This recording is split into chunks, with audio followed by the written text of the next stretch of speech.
how you can delete project inside Firebase.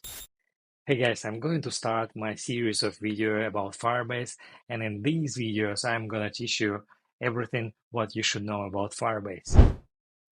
First of all, go to Firebase account and log in if you haven't yet. Then select the project that you would like to delete.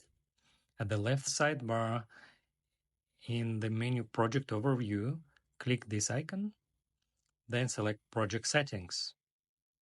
After that, scroll down and you will see Delete Project link.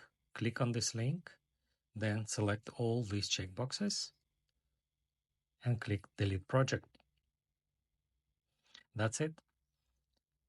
You will have 30 days to recover your account and then it will gone forever. That's it. I hope you like this video. I hope you find it useful and informative. If you like it, please click like. If you don't like it, it's okay, but please click like and share your feedback and comments below. Thank you so much for watching my videos. Thank you so much for your support. I hope you already subscribed on my channel. If you haven't subscribed yet, please do it now because it's a good moment. And I hope to see you in my next video.